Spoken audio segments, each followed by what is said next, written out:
Hi everyone, welcome to all of you in this session. So आज हम discuss करेंगे अपना ये पेपर सॉल्यूशन जो साइंस का टीजीटी एग्जामिनेशन है। इसके अंदर जो हमारा ये पेपर है ये एलडीसीई डिपार्टमेंटल एग्जामिनेशन जो केवीएस के पीछे हुए थे उनके हम सॉल्यूशंस को डिस्कस कर रहे हैं। तो इसी सीरीज में आपके जो केमिस्ट्री के सॉल्यूशंस हैं वो मैं इस क्लास के अंदर डिस्कस करने वाला हूँ, जो कि केमिस्ट्री के क्वेश्चंस आपके इसमें 41 नंबर से स्टार्ट है। केमिस्ट्री के जो क्वेश्चंस हैं वो 41 नंबर से स्टार्ट है। तो 41 नंबर क्वेश्चन को पढ़ते हैं। क्या है? X and y are isotopes of an element A. X and y है, तो एक्स एंड वाई क्या होंगे इसको देखना है। तो बेसिकली अगर एक्स एंड वाई आइसोटोप्स हैं किसी एक एलिमेंट के, तो एक्स एंड वाई में क्या होता है, जो भी कोई आइसोटोप्स हैं, आइसोटोप्स में हमारे पास बेसिकली जो आपके सेम एटॉमिक नंबर रहता है but different number of neutrons होता है। तो आइसोटोप्स के केस में हमारे पास क्या हो जाएगा, डिफरेंट नंबर ऑफ न्यूट्रॉन्स, इसका सही आंसर। ठीक है, एटॉमिक नंबर तो सेम रहता है, तो 41 के लिए 3 आ जाएगा। In a chemical reaction x plus y is equal to z which of the following statement is true. तो यहाँ बेसिकली क्या है, x and y are elements only and z is a compound. तो देखो ओनली एलिमेंट्स नहीं हो सकता है कोई कंपाउंड या मॉलिक्यूल भी रिएक्ट कर सकता है, तो ये गलत स्टेटमेंट है। X y z all are elements, ये भी रॉन्ग स्टेटमेंट है। X and y may be elements और compound but z is a compound, ये थर्ड बिल्कुल सही है कि एक्स और वाई या तो एलिमेंट भी हो सकते हैं और कंपाउंड भी हो सकते हैं, लेकिन जब इनके मिक्सचर से कुछ जेड बनेगा तो वो तो ऑब्वियसली कंपाउंड ही होगा आपका। तो आपका 42 के लिए आंसर क्या है, थर्ड। उसके बाद 43 आ जाता है हमारा, what is the mass percentage of sulphur in sulphur dioxide. तो सल्फर डाइऑक्साइड हम लिखेंगे SO2 को। अब SO2 में हमारा सल्फर का मास कितना है, कभी भी मास परसेंटेज निकालते हैं तो आपको मान लो मास परसेंटेज ऑफ सल्फर चाहिए, तो मास परसेंट ऑफ सल्फर करोगे divide by total mass into percentage निकालने के लिए 100। तो यहाँ mass percentage of sulphur sulphur का मास कितना है 32, डिवाइड बाय टोटल कितना होगा इसके लिए, ऑक्सीजन के लिए 16, तो दो ऑक्सीजन के लिए 32 प्लस सल्फर के लिए 32, 64 है टोटल। तो 32 डिवाइड बाय 64 इंटू 100, यहाँ से करोगे तो आपका कितना आ जाएगा 50%। तो इसके लिए आंसर क्या आ गया, सेकंड। 44 देखिएगा, which of the following statement is true. तो photosynthesis is an endothermic process where respiration is an exothermic reaction. तो इस केस में हमारे पास ये पहला स्टेटमेंट ही सही है कि फोटोसिंथेसिस में हमें लाइट एनर्जी प्रोवाइड करना पड़ता है, और जिस भी रिएक्शन में आप एनर्जी प्रोवाइड करते हो तो एंडोथर्मिक रहता है, एंड रेस्पिरेशन एक्सोथर्मिक रिएक्शन है। 45 देखिएगा, 45 में हमारे पास आइसोटोप्स दिए हुए हैं आयरन के, and 5%, 90% and 5% respectively in the earth crust, the atomic mass of iron is. तो यहाँ देखिएगा 5, अब हमें करना क्या है इसमें, जब भी आपको एटॉमिक मास निकालना होता है फ्रॉम द डिफरेंट आइसोटोप्स, तो आप उस आइसोटोप का परसेंटेज अबंडेंस इनटू उस आइसोटोप का आपका मास नंबर मल्टीप्लाई करोगे डिवाइड बाय 100। तो 5 देखो, इसके रिस्पेक्ट में 5% है, इसके रिस्पेक्ट में 90 है, और फिर इसके रिस्पेक्ट में 5 है। तो 5 into 54 plus 90 into 56 plus 5 into 57, सही है, डिवाइड बाय 100। तो ये करोगे तो आपका आंसर आ जाएगा 55.95। This is the atomic mass of iron given in the answer number 2। 46 पे आ जाते हैं, which of the following is true for reduction reactions. तो रिडक्शन रिएक्शंस के लिए कौन सी स्टेटमेंट सही है। अब जब भी कभी रिडक्शन होता है तो वहां गेन ऑफ इलेक्ट्रॉन्स होता है। रिडक्शन के केस में इलेक्ट्रॉन्स एक्सेप्ट होते हैं, इलेक्ट्रॉन्स का गेन होगा, तो गेन ऑफ इलेक्ट्रॉन। तो यहाँ लिखा है there is a loss of electron, ये गलत स्टेटमेंट है। और जैसे ही सी गलत हुआ आपका, आपका आंसर क्या बचा, सेकंड। और वैसे भी वेरीफाई कर सकते हो कि जब ऑक्सीजन को निकालते हैं या हाइड्रोजन को ऐड करते हैं तो दोनों ही रिडक्शन प्रोसेस हमारे होते हैं। तो 46 के लिए आपका आंसर क्या हुआ, सेकंड। 47 पर आ जाते हैं अभी, विच of the following statement is correct regarding phosphorus in the context of following reaction. तो यहाँ पर ये फोस्फोरस है 4, और फोस्फोरस आपके यहाँ इस कंपाउंड में है और यहाँ पर है। तो याद रखिएगा फोस्फोरस की ऑक्सीडेशन स्टेट यहाँ कितनी है, 0। इसके अंदर अगर आप फोस्फोरस की ऑक्सीडेशन स्टेट निकालोगे तो फॉस्फोरस की ऑक्सीडेशन स्टेट +1 आ रही है और यहाँ फॉस्फोरस की ऑक्सीडेशन स्टेट -3 आ रही है। तो 0 से +1 में गया तो ऑक्सीडेशन हुआ और 0 से -3 में गया तो रिडक्शन हुआ। तो यहाँ पर जो फॉस्फोरस है वो आपका ऑक्सीडाइज भी हो रहा है और रिड्यूस भी हो रहा है। तो 47 के लिए आंसर क्या आ गया? थर्ड। 48 पे देखिएगा, which of the following is not a feature of Rutherford model of atom. तो रदरफोर्ड मॉडल ऑफ एटम क्या बोलते हैं कि most of the space in the atom is empty. ये तो सही है, बिल्कुल फीचर है। Electrons revolve around nucleus in a circular orbits बोल सकते हैं, पाथ्स बोल सकते हैं। इन्होंने बोथ्स लिखा है तो टाइपिंग मिस्टेक होगा इनसे आई थिंक पेपर में। तो वैसे नॉर्मली सही है स्टेटमेंट।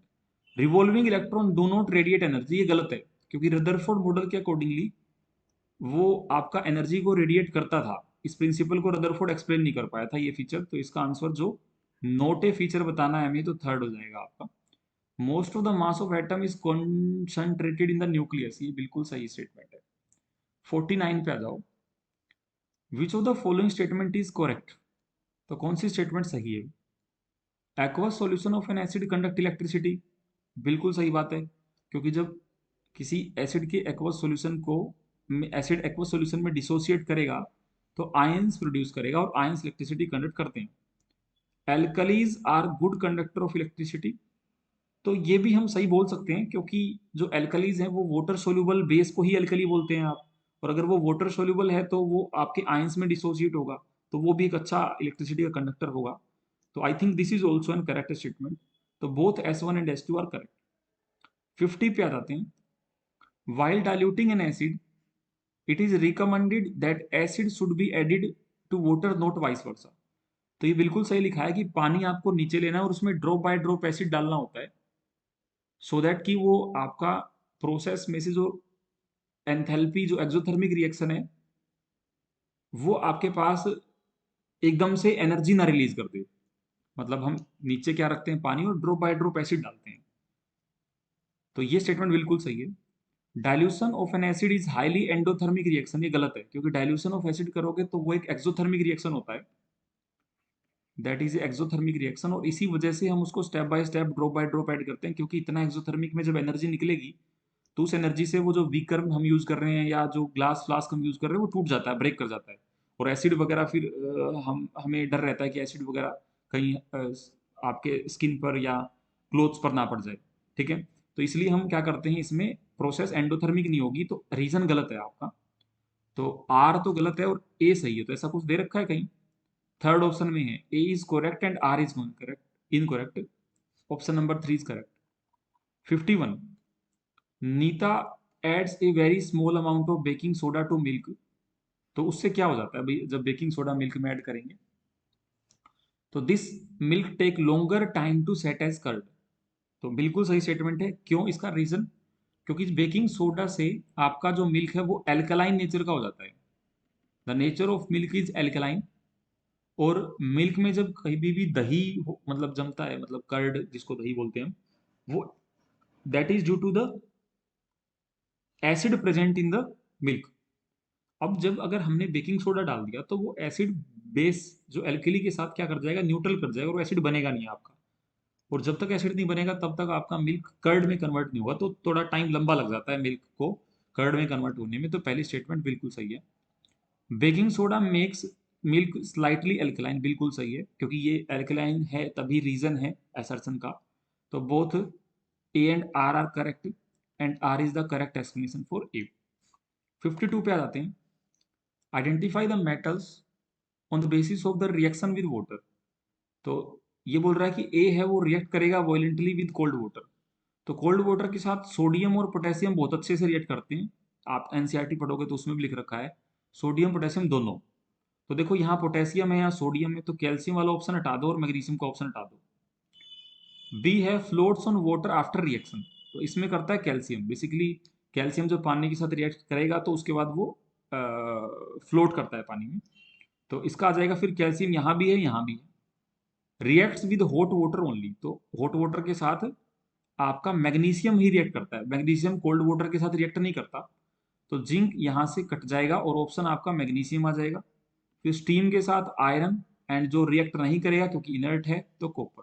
तो इसके लिए आंसर क्या हो गया? सेकंड हो गया। ठीक है, 53 देखिएगा, When zinc react with nitric acid, hydrogen gas is not evolved. This is because nitric acid is a nitric acid आपका एक स्ट्रॉन्ग ऑक्सीडाइजिंग एजेंट होता है, ठीक है। The next one is Chaitanya puts the samples of aluminium, zinc, magnesium, iron separately in test tubes containing dilute HCl. He puts thermometer in each test tube, with which metal he is likely to record the highest rising temperature. तो जो सबसे ज्यादा rising temperature होगा वो depend करेगा कि metal की reactivity किसकी सबसे ज्यादा है। तो इन चारों में से जो सबसे ज्यादा रिएक्टिविटी है, आपके एनसीईआरटी में ही रिएक्टिविटी सीरीज दिया है, उसको चेक करिएगा। Magnesium is having highest reactivity among them, तो मैग्नीशियम का रिएक्टिविटी सबसे ज्यादा है, 55 पे आइएगा। The reaction of A and B which is a displacement reaction is highly exothermic. This reaction is referred as thermite reaction and is use to join railway tracks और cracks. तो जो thermite reaction है ये भी NCERT के अंदर given है। Basically iron oxide and manganese के बीच में है आपका, sorry iron oxide and aluminium के साथ है ये आपका। This is with iron oxide and aluminium not manganese. तो आंसर क्या आ जाएगा आपका, सेकंड आ जाएगा। बेसिकली आयरन ऑक्साइड कुछ ऐसा होता है Fe2O3 प्लस एल्यूमिनियम के साथ वो आपका बाइंडिंग करता है Al2O3 बना के, एंड आयरन अलग से बनता है सॉलिड फॉर्म में। तो this will be as a thermite reaction. तो 55 के लिए आंसर 2 हो जाएगा। उसके बाद 56 एल्यूमिनियम ऑक्साइड इज, तो एल्यूमिनियम आपका एक एम्फोटेरिक ऑक्साइड होता है। एम्फोटेरिक हम उनको बोलते हैं जो एसिड के साथ भी रिएक्ट करते हैं, बेस के साथ भी रिएक्ट करते हैं, ठीक है।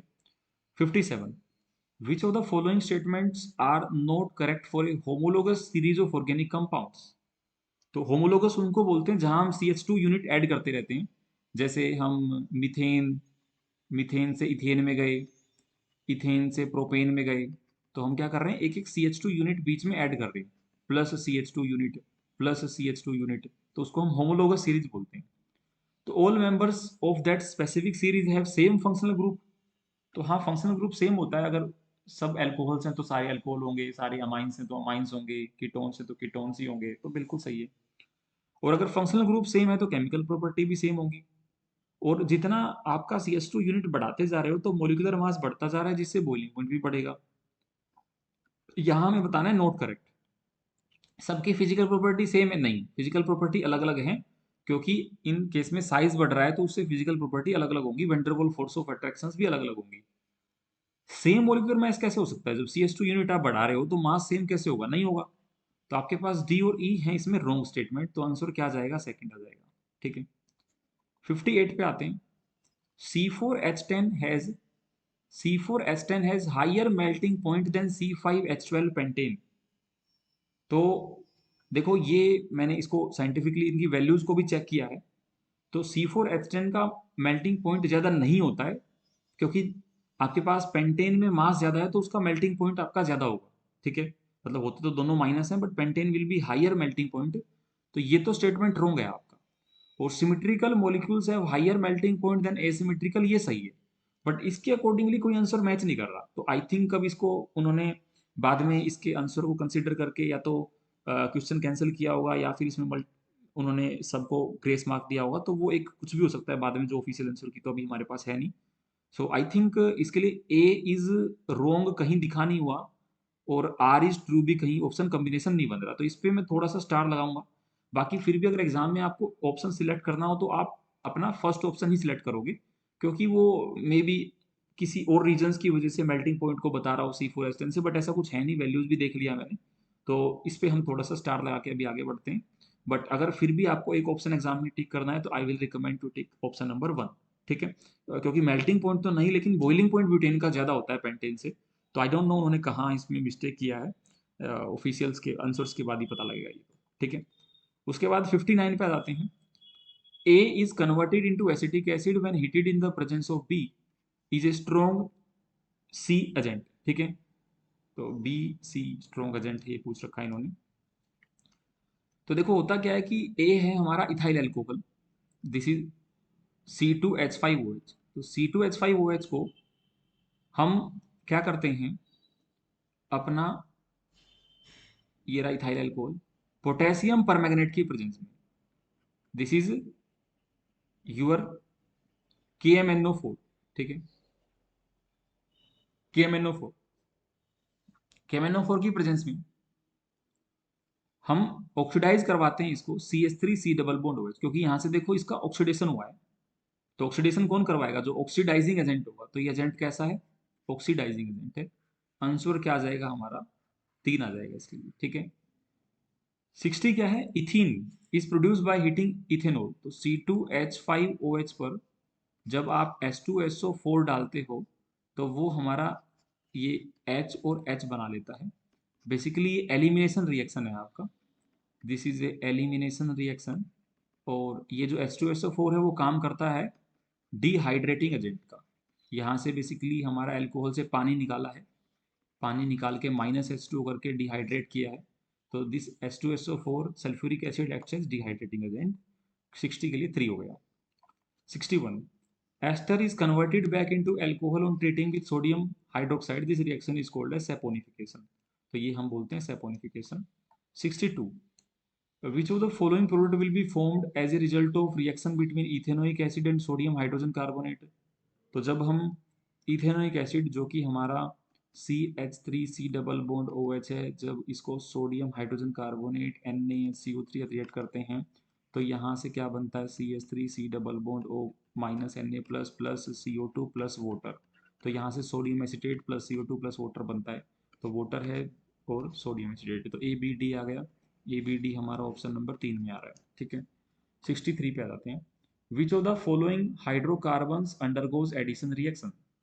तो कौन से हाइड्रोकार्बन्स हमारे एडिशन रिएक्शंस करते हैं? तो एडिशन रिएक्शंस वो करेंगे जिनके अंदर आपका एल्कीन होगा और एल्काइन होगा। तो जो आपका जनरल फॉर्मूला एल्कीन और एल्काइन का फॉलो करेंगे, मतलब जिसके अंदर डबल बॉन्ड होगा, उन्हीं पर क्या होता है? हमारा एडिशन होता है, ठीक है। तो देखो C2H6 क्या है? इथेन है, इसमें एल्कीन नहीं है तो ए पे नहीं होगा। C3H8 की भी बात करोगे तो ये भी आपका इथेन प्रोपेन है, ये आपका इसमें भी नहीं होगा। C2H2 में ट्रिपल बॉन्ड है, C2H4 में डबल बॉन्ड है, C3H4 में भी डबल बॉन्ड है और C4H10 में सिंगल बॉन्ड है। तो ये 3 कर रहे हैं CDE। आपका ऑप्शन नंबर क्या आ रहा है? 4 सही आ रहा है। चेक कर लेना एक बार, ठीक है। ऑप्शन आपका इनमें से ही है। क्लियर है? वो आपको हाइड्रोजन्स को बैलेंस करके देखना पड़ेगा एल्कीन एल्कीन एल्काइंस में। The atomic number of X is 12 and atomic number of Y is 17। तो देखो 12 किसके लिए होता है? मैग्नीशियम के लिए, और 17 क्लोरीन के लिए। फॉर्मूला क्या होगा हमारा? MgCl2। तो इन्होंने XY की टर्म्स में पूछा है तो आप बोल दोगे XY2। तो आंसर क्या आ जाएगा? 3 आ जाएगा, ठीक है। 65 पे आगे बढ़ते हैं। तो इसमें देखो ये ग्रुप कैसा है? फंक्शनल ग्रुप कीटोन है। तो कीटोन के लिए प्रोपेनोन आता है आपका। 66 आगे देखिएगा। एसिटिक एसिड हमारा क्या? वीक एसिड है, बिल्कुल सही है, एज कम्पेयर टू HCl। तो हाँ HCl स्ट्रॉन्ग है क्योंकि वो पूरा का पूरा सॉल्यूशन के अंदर डिसोसिएट हो जाता है, वहीं पे एसिडिक नहीं होता है, तो ये स्टेटमेंट सही है। Mineral acids are completely ionise, बिल्कुल ये भी सही है, क्योंकि मिनरल एसिड्स में HCl, H2SO4, H3PO4, HNO3 ये सब आते हैं जो कि कंप्लीटली अपना H प्लस को रिलीज कर देते हैं। तो आपका आंसर ए आ जाएगा, ठीक है। Elements belonging to which of the following categories have same chemical properties. तो आइसोटोप्स के लिए केमिकल प्रॉपर्टी सेम होती है क्योंकि इलेक्ट्रॉन सेम होते हैं। तो ए तो सही है। आइसोबार्स के लिए केमिकल प्रॉपर्टी सेम नहीं होती, एलोट्रोप्स के लिए भी नहीं होती। तो आंसर सिर्फ क्या आ जाएगा आपका? ओनली ए आ जाएगा, ठीक है। 68 atoms of same to element can combine in different ratios to form different compound. इसको हम बोलते हैं मल्टीपल प्रोपोर्शंस, क्योंकि वो प्रोपोर्शंस में रेशियोज की बात करता है वो। तो multiple proportions, law of multiple proportion होता है। The lower members of alcohols are soluble in water whereas higher members are not। इसका रीजन रहता है आपका हाइड्रोजन बॉन्डिंग की वजह से, ठीक है। A metal sulphate has a formula of X sulphate. Chloride of the metal X will have formula, ठीक है। तो बेसिकली देखो, मैं मान लो इसको कॉपर सल्फेट मान लूँ, ठीक है, CuSO4, या फिर इसको भाई मैग्नीशियम सल्फेट मान लो MgSO4। तो इसका क्लोराइड क्या होगा? MgCl2 होगा। तो XyXCl2 हम ये बोल सकते हैं, क्योंकि सल्फेट के पास -2 चार्ज है ना, मेटल के पास +2 है। अब मेटल अगर +2 में है तो उसके उसके साथ 2 क्लोरीन आने पड़ेंगे उसको -2 न्यूट्रलाइज करने के लिए। तो XCl2 आ गया। 71 brass is made up of a copper and zinc. तो ब्रास क्या होता है? हमारा एलोय होता है, याद रखना, made up of copper and zinc. Which of the following statement is true? तो ये कंपाउंड नहीं होता। अभी याद रखना, जो एलोइज हैं वो कभी कंपाउंड नहीं होते, वो मिक्सचर्स होते हैं। और मिक्सचर्स में basically total weight is equal to the sum of the weight of its component. It can be or it can not be. Shows the property of its constituent, तो वो property show करते हैं, ठीक है, property show करते हैं, तो answer क्या हो जाएगा आपका थर्ड हो जाएगा, ठीक है, क्लियर है। Then 72, in the following x represent a group of mixer and y represent a group of compound. तो देखो a और b तो मिक्सर होंगे और c और d कंपाउंड होंगे, तो इसमें मिल्क मिक्सर में आएगा, स्टील भी एलोय है तो मिक्सर में आएगा, लाइम वाटर आपका कंपाउंड में आएगा और बेकिंग सोडा कंपाउंड में आएगा, तो आंसर क्या हो जाएगा हमारा यहाँ सेकंड हो जाएगा, ठीक है। Empirical formula of a compound is CH2O and its molecular mass is 60. The molecular formula of compound is, तो याद रखो देखो CH2O है तो मोलिकुलर मास 60 किसके लिए होगा, सिंपली आप कैलकुलेट कर सकते हो, हमें पता है कार्बन के लिए 12, ऑक्सीजन के लिए 16 और हाइड्रोजन के लिए 1, ऐड करोगे तो सेकंड ऑप्शन में क्या आ रहा है 60 आ रहा है। कार्बन के लिए 2 कार्बन है तो मैंने 24 लिख दिया, 2 ऑक्सीजन के लिए 32 और हाइड्रोजन के लिए 4, 36 और 24 कितना हो गया 60। और इंपीरिकल फॉर्मूला भी देख लो, इसको नंबर हटाओगे हम तो 2 को 1 बना देंगे, 4 को 2, O को 1, तो ये आपका मोलिकुलर से इंपीरिकल ये बन भी रहा है, तो 73 के लिए 2 आ गया। Some salts are stored in air tight container in the chemistry lab, this types of salt are called as deliquescent, basically जो एटमोसफेयर में मॉइस्चर को एब्जॉर्ब कर लेते हैं उनको डेलिक्वेंट्स बोलते हैं, ठीक है। X is an aqueous solution of an acid and Y is an aqueous solution of base, तो on diluting them separately, diluting का मतलब है कि उनकी कंसंट्रेशन को कम कर रहे हैं, तो जब एसिड की कंसंट्रेशन को कम करते हैं तो उसकी पीएच 7 के पास आएगी, देखो क्योंकि न्यूट्रल बना रहे हैं हम उसको, तो मतलब पीएच बढ़ेगी आपकी, पीएच ऑफ एक्स इंक्रीज। और जब बेस की को भी डाइल्यूट करेंगे तो उसकी पीएच कम होगी आपकी, क्योंकि वो भी 7 के आसपास आना चाहेगा, अगर वो 12-13 पे है तो उसकी पीएच डिक्रीज हो जाएगी, आंसर ए आ जाएगा। Which of the following statement is are true, तो कौन सी स्टेटमेंट्स आपकी सही है। फर्स्ट है S1, size of sodium ion, तो Na प्लस है, उसका साइज आपका छोटा होगा सोडियम एटम से, बिल्कुल सही है, क्योंकि उसमें से एक इलेक्ट्रॉन आपने निकाल दिया है तो साइज छोटा होगा। Size of chloride ion is bigger, is smaller than that of chlorine atom, तो ये गलत स्टेटमेंट है दूसरी, क्योंकि नेगेटिव चार्ज है, एनायन का साइज बड़ा होता है न्यूट्रल से और कैटायन का साइज छोटा होता है न्यूट्रल से, तो ये सेकंड गलत है, फर्स्ट सही है, तो S1 is true and S2 is false 76 के लिए। 77, the type of chemical bond present in sodium hydroxide is, तो Na और O के बीच में और OH के बीच में, यहाँ कोवलेंट है और यहाँ आयनिक है, तो इसमें दोनों बॉन्ड होते हैं, both covalent and ionic bonds. A trivalent metal X has an equivalent mass 81, molecular mass of the chloride salt of the metal X would be, तो यहाँ अगर हम बात करेंगे तो आपके पास मेटल X के लिए इक्विवेलेंट मास 81 है आपका, तो 81 इक्विवेलेंट मास के लिए मैं बोलूं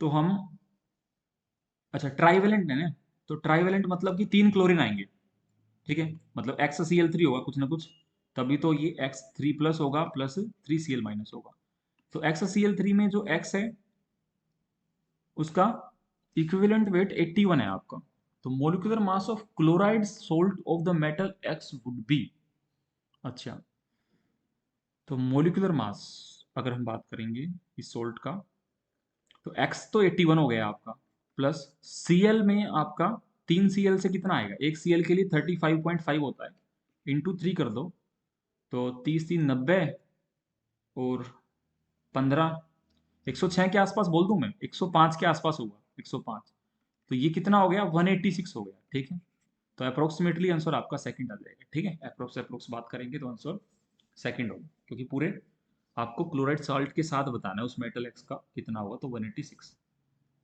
उसके बाद 80 नंबर है, ionic compounds in solid state do not conduct electricity, हाँ सॉलिड के अंदर तो नहीं करेंगे क्योंकि सॉलिड में तो आयंस ही नहीं बने, वो बस लैटिस स्ट्रक्चर में प्रेजेंट है, अभी आयंस तो वो नहीं करेंगे, सही बात है। Movement of ions in solid state is not possible due to the rigid structure, बिल्कुल सही है, तो both A and R are correct and R is the correct explanation of A, 79 के लिए फर्स्ट आ जाएगा हमारा, ठीक है। हर्बीवोर्स हैव शॉर्टर, अच्छा ये तो बायो का है, तो आई थिंक बायो की मैंने करवा दिया है आपको, और फिजिक्स का भी आई थिंक रिस्पेक्टिवली आपको मिल जाएगा। तो ये केमिस्ट्री के मैंने क्वेश्चंस आपके सामने डिस्कस करे, सारे क्वेश्चंस लगभग एनसीईआरटी से हैं, तो लास्ट टाइम पे अपना सिर्फ जो केवीएस के लिए है वो एनसीईआरटी रिवाइज करें 9th और 10th क्लास की, that is more than enough sufficient for your selection in examination, ठीक है। तो थैंक्स फॉर ज्वाइनिंग, कुछ और कमेंट्स हो कुछ क्वेरीज हो आपको तो ज़रूर आप अपना वीडियो के नीचे कमेंट्स में आप पूछ सकते हैं। मिलते हैं आप सबके साथ किसी नेक्स्ट सेशन में। Thank you for joining. Take care. Bye bye.